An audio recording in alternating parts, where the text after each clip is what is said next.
बिस्मिल्लाहिर्रहमानिर्रहीम। अस्सलाम वालेकुम डियर स्टूडेंट्स। 10th क्लास की केमिस्ट्री का बाब नंबर 16 पढ़ रहे हैं। हम केमिकल इंडस्ट्रीज़ के बारे में पढ़ेंगे। बाब नंबर 16 शुरू कर रहे हैं और केमिकल इंडस्ट्रीज़ हैं इसके बारे में हम पढ़ेंगे। चैप्टर शुरू कर रहे हैं चैप्टर नंबर 16। तो तारुफ से हम स्टार्ट करते हैं। बाब नंबर 16 का तारुफ।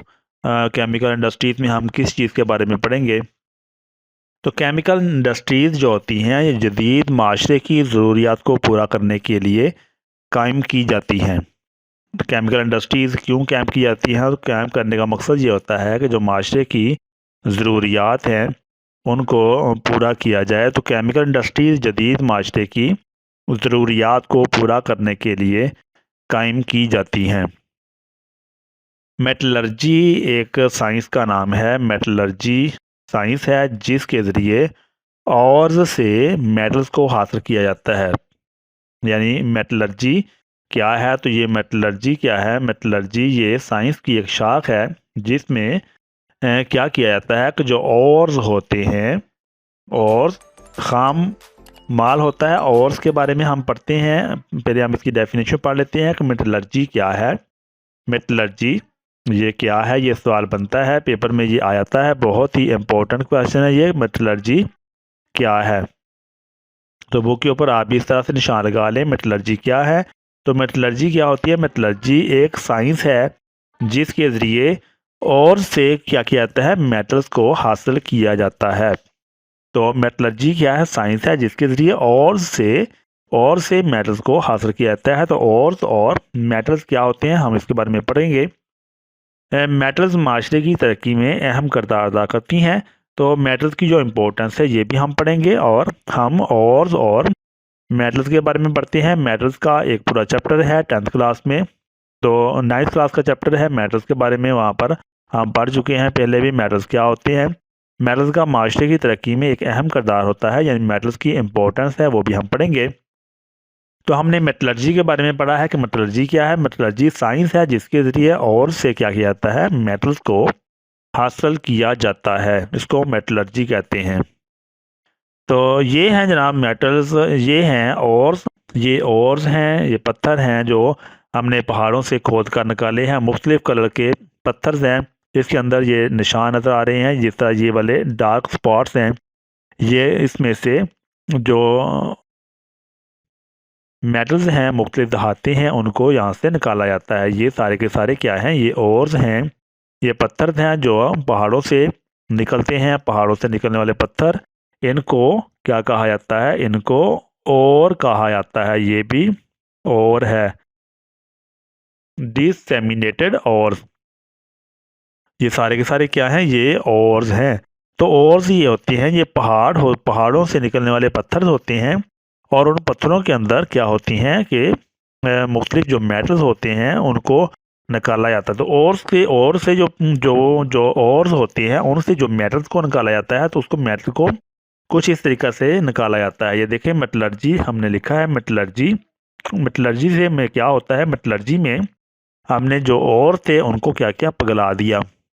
उनको पिघलाने के बाद ये बहुत ज़्यादा हीट किया जाता है और उसको उनके लिए फिर मेटल्स को हम अलहदा कर लेते हैं। तो इसको हम मेटलर्जी कहते हैं। मेटलर्जी साइंस है जिसमें क्या किया जाता है कि और से मेटल्स को हासिल किया जाता है।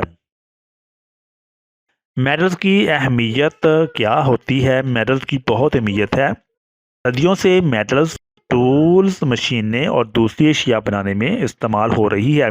मेटल जैसे लोहा होता है, ये मेटल्स है। आयरन है मेटल जैसे लोहा है, आयरन इसको कहते हैं। और जिस तरह जो गोल्ड है वो भी मेटल है, तो गोल्ड भी मेटल है। इस तरह जो मेटल्स होते हैं उनको क्या कहता है? टूल्स और मशीनें और दूसरी अशिया बनाने में इस्तेमाल हो रही है। तो सदियों से जो मेटल्स हैं उनको क्या किया जाता है? टूल्स, मशीनें और दूसरी अशिया बनाने में इस्तेमाल हो रही हैं। तो टूल्स और मशीनें जो होती हैं ये भी हम पढ़ेंगे। टूल्स क्या होती हैं और मशीनें क्या होती हैं, इनके बारे में भी हम पढ़ेंगे। तो आपने वीडियो को स्किप नहीं करना, गौर से आपने देखना है कि तो हम इसको इंशाल्लाह समझेंगे। टूल्स और मशीनें कहते हैं, पहले हमने ओर्स के बारे में समझा और मेटलर्जी के बारे में समझा।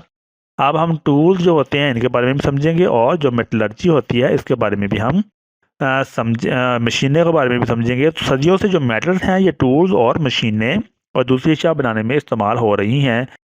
इसके बाद कहते हैं कि जदीद ज़माने में अगरचे मेटल्स जो होते हैं, मेटल्स उनकी जगह पॉलीमर्स ने ले ली है। पॉलीमर्स यानी जैसे प्लास्टिक है तो प्लास्टिक को हम पॉलीमर कहते हैं।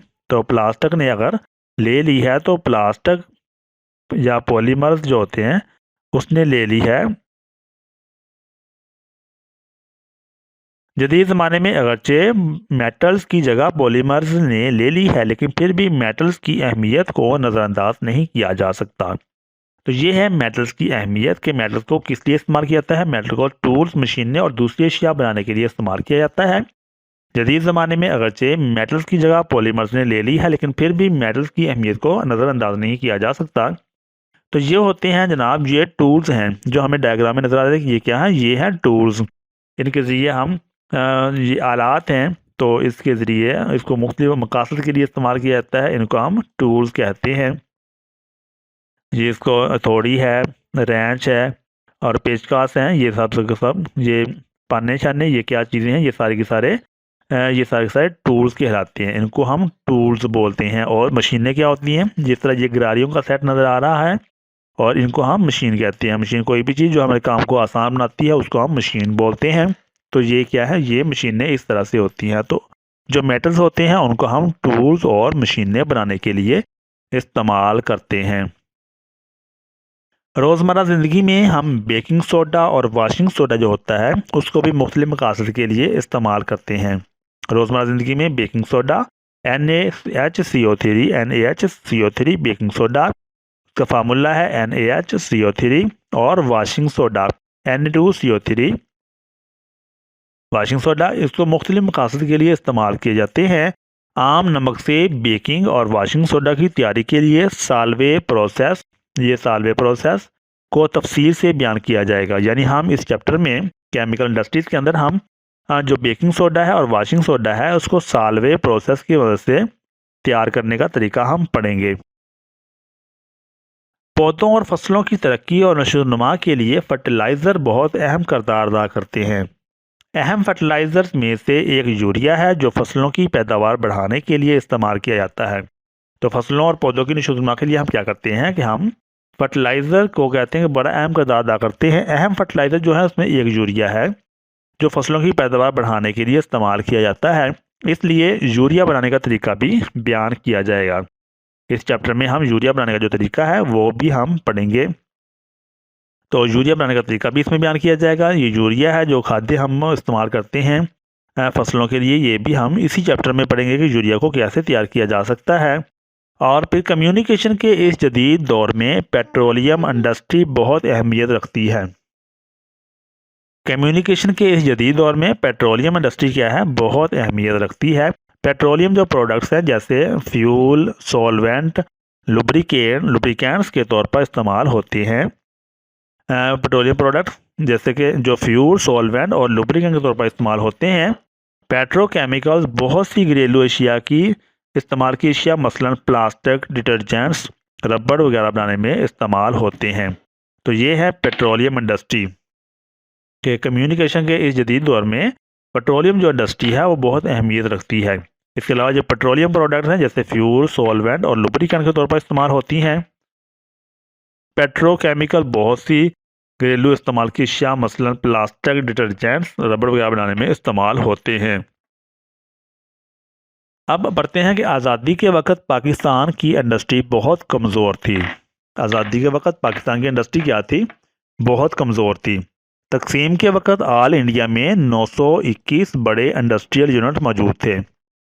कहते हैं कि पाकिस्तान की इंडस्ट्री बहुत कमज़ोर थी जब आज़ादी का वक्त था। 1947 से पहले की बात है। आज़ादी के वक्त में 1947 की बात कर रहे हैं। जब पाकिस्तान आज़ाद हुआ था उस वक्त क्या था कि पाकिस्तान की जो इंडस्ट्री थी वो बहुत कमज़ोर थी। तकसीम के वक्त ऑल इंडिया में कुल 921 बड़े इंडस्ट्रियल यूनिट थे। ऑल इंडिया में तकरीबन 921 बड़े इंडस्ट्रियल यूनिट थे, जिनमें से सिर्फ 34 जो थे वो पाकिस्तान के हिस्से में आए।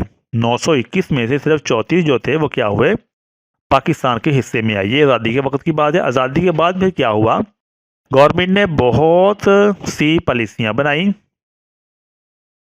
गवर्नमेंट ने बहुत सी पॉलिसियाँ बनाई और इंडस्ट्रियल यूनिट्स कायम करने में प्राइवेट सेक्टर की हौसला अफजाई की। तो आज़ादी के वक्त पाकिस्तान की इंडस्ट्री क्या थी, कमज़ोर थी, और पाकिस्तान ऑल इंडिया में उस वक्त 921 बड़े इंडस्ट्रियल यूनिट्स थे, लेकिन पाकिस्तान के हिस्से में सिर्फ 34 आए। 900 में से सिर्फ 34 जो इंडस्ट्रियल यूनिट्स थे वो पाकिस्तान के हिस्से में आए। आज़ादी के बाद क्या हुआ कि गवर्नमेंट ने बहुत सी पॉलिसियाँ बनाई और इंडस्ट्रियल यूनिट्स कायम करने में प्राइवेट सेक्टर की हौसला अफजाई की, जिसके नतीजे में क्या हुआ, केमिकल इंडस्ट्री ने तेज़ी से तरक्की की, क्योंकि केमिकल गोला बारूद, फर्टिलाइज़र्स और रोज़मर्रा ज़िंदगी में इस्तेमाल होने वाली दूसरी अशिया बनाने के लिए इस्तेमाल होते हैं। तो इस तरह केमिकल इंडस्ट्री ने क्या किया, तेज़ी से तरक्की की, क्योंकि जो केमिकल्स हैं ये गोला बारूद बनाने में इस्तेमाल होते हैं, फर्टिलाइज़र्स बनाने में और रोज़मर्रा ज़िंदगी की इस्तेमाल की होने वाली दूसरी अशिया बनाने के लिए इस्तेमाल होते हैं। इंडस्ट्रीज़ की तेज़ तरक्की के लिए कर्ज की सहूलियात और तकनीकी काम सिखाने के लिए कारपोरेशन बनाने के लिए बहुत से इकदाम किए गए। तो ये भी इंडस्ट्रीज़ की तेज़ तरक्की के लिए क्या किया गया, कर्ज की जो सहूलियात थी वो फराहम की गई और तकनीकी काम सिखाने के लिए कारपोरेशन बनाने के लिए बहुत से इकदाम जो थे वो गवर्नमेंट की तरफ से किए गए, जिसकी वजह से जो इंडस्ट्रीज़ थी वो पाकिस्तान के अंदर बहुत तेज़ी से फली फूली। पाकिस्तान में अब केमिकल्स, फर्टिलाइज़र, सीमेंट, स्टील, भारी इंजीनियरिंग मशीनें और टूल्स बना रहा है। तो पाकिस्तान अब क्या कर रहा है, हुकूमत की कामयाब पॉलिसियों की वजह से पाकिस्तान अब केमिकल्स, फर्टिलाइज़र, सीमेंट, स्टील, भारी इंजीनियरिंग मशीनें और क्या कर रहा है, पाकिस्तान इस वक्त टूल जो है वो बना रहा है। तो माशाल्लाह पाकिस्तान बहुत तरक्की की राह पर गामजन हो चुका है। तो ये था हमारा आज का सबक, जिसमें हमने केमिकल इंडस्ट्रीज़ के तारुफ के बारे में पढ़ा। उम्मीद है कि जो हमने पढ़ा है वो आपको समझ में आ गया होगा। अपना बहुत सारा ख्याल रखिएगा। अल्लाह ताला हम सबका आमीन नासर हो। अल्लाह हाफिज़।